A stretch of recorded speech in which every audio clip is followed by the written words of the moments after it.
for that interpolation. Timer starts now. Okay, war on drugs. War on drugs is a very common thing that we hear in our ears when going to watch televisions. Okay, the number one thing that we have focused in televisions is the extrajudicial killing.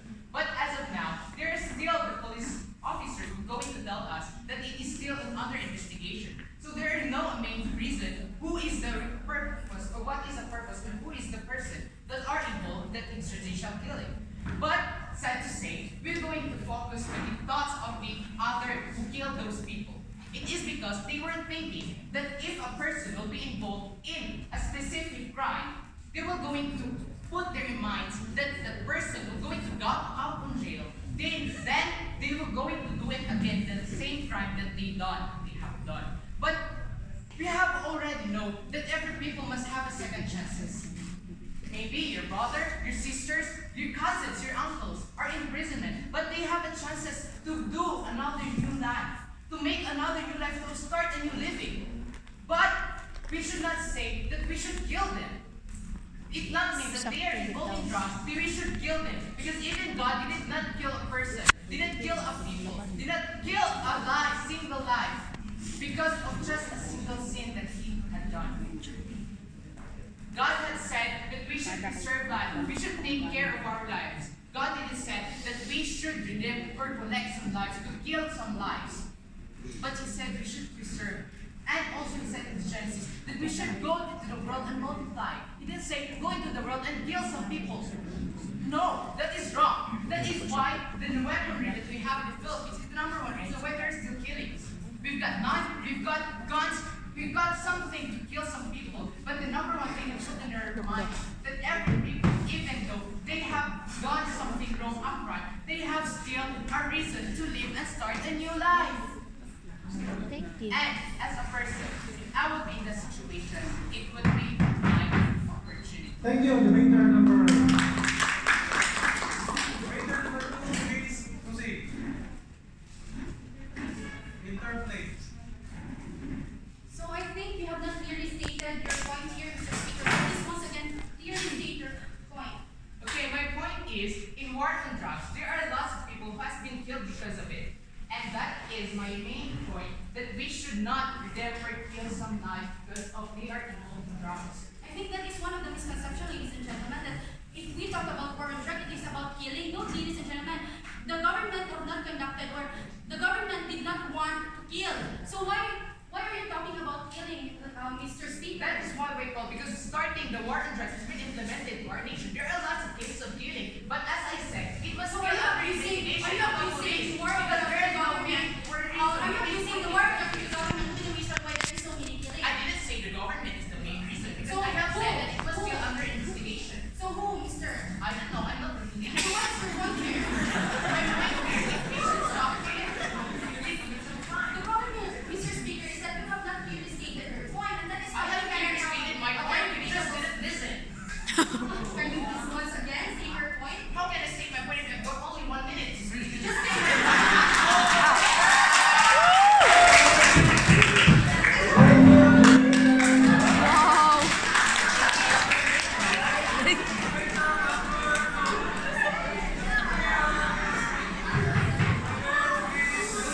Please proceed. Ladies and gentlemen, once again, good afternoon. So we are faced with a motion that this House believes that political dynasty should be stopped and should not be allowed, and it should be strictly implemented. First, let me first define to you what political dynasty is. Political dynasty is a family of politicians ruling a certain place. So there are blood-related who is ruling a certain place. So from the mayor, the vice mayor, they are just relatives. So why do we have to stop and why do we have to not allow political dynasty to happen? Let me state to you my arguments. First argument, it will stop the possibility of corruption. Ladies and gentlemen, once a group of politicians agree to something, of course they can do it. So if a family, of course it's their family, they would agree to do a thing and they would just keep on supporting the other, or they would just support their family. So if a certain family member or the head of the family decides to do or to steal something, of course the other family member will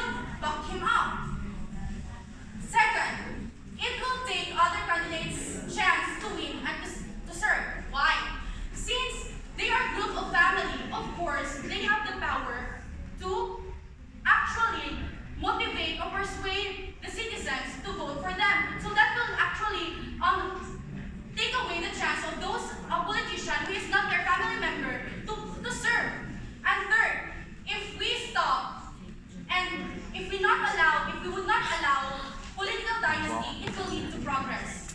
Because, as what I've said, if we stop political dynasty, possibility of corruption will be stopped.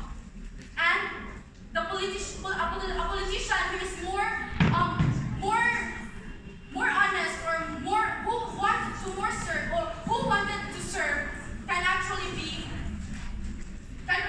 do his thing. So that is why we should Thank strictly you. Waiter implement. number 2. Waiter number, please proceed. Please elaborate what is the main topic or main point of political dynasty? Again, why do we need to discuss this? Because again, ladies and gentlemen, we have to agree that political dynasty actually is making a way for politicians to be corrupt. That is why How sure are you? I am 100% sure. That is why the government actually have this that we have to stop political dynasty because they've seen it. And we've seen it if we base it on our surrounding, if we became aware. That is why, ladies and gentlemen, we should be aware. Yes, you said awareness or aware itself. But the question is, are you sure that if a member of a family, like for example, if a member of a family is a leader and the following member of the family is going to go for the position of leader, are you sure that the corruption is still there? It is not sure, but we have to have a cure or we have to prevent before something bad happens. So prevention is better than cure, ladies and gentlemen. Thank you. Waiter number 2. Good afternoon, Waiter number 3. Good afternoon, ladies and gentlemen. We're going to talk about the stereotyping of gender and development. First, let's define the gender. A gender is stated being male and female. Well, example, stereotyping a gender development.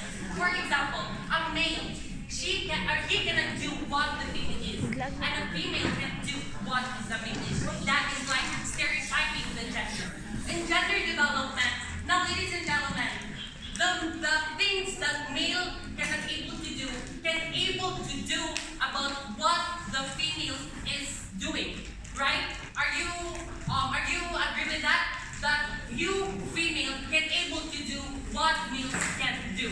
That is like, let's end the stereotyping of gender, because gender is somehow give us the union of living a harmonious life in our country, not just in our country itself, but in our society. Let's not stereotype in gender and development.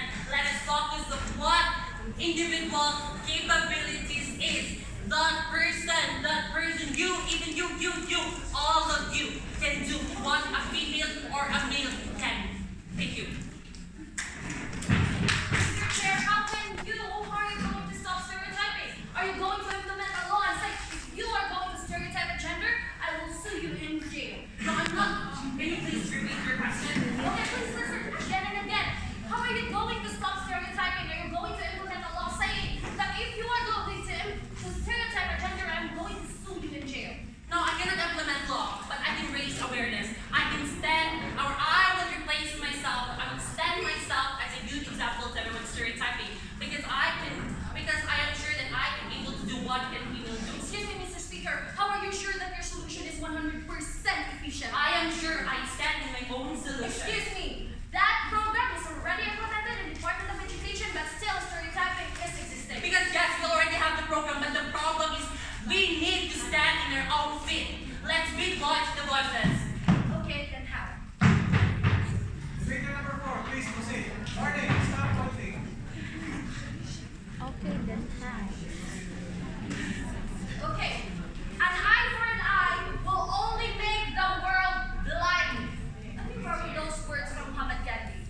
My topic is all about death penalty. Are we going to legalize death penalty here in the Philippines? First, Yes. the main point of this death penalty on my stand is life is precious, and the only thing in this world that makes our life meaningful is that we have life. That's it. Ladies and gentlemen, death penalty is not the solution to change people. Why? Because the very main solution is first, the very concrete evidence is in Davao City in the Deco company, ladies and gentlemen. All those men or women in jails are actually working in Tadeco. They have salary that they can put in their families for them to live. Therefore, each one of us serves a second second chance. Yes. If you will watch on TV and you said that that drug addict deserves to be bullet in his head, no, no one deserves to be died, no one deserves to be bullied in that sense. Because in the concept of Christianity, no one should take away others' life rather than above, rather than our Father.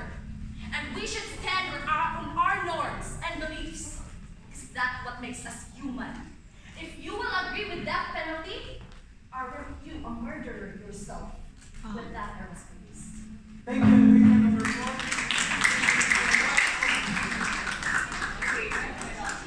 What if your mother will be killed by your brother?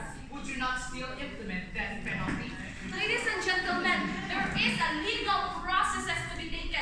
Even if you will say that it takes 10 years to have justice here in the Philippines, it's because of the evidences that serves for the police to find out who is the real suspect and which is the real What suspect. if there is still evidence that your brother has been killed your mother, and you have seen it in your own 2 eyes? Would you not still implement death penalty? No, because the very main point is that he is my brother, and I believe that my brother deserves a change. Then why there are still people who wanted to be implemented the death penalty? Because other people forget what is the norms of society because of social media, and that is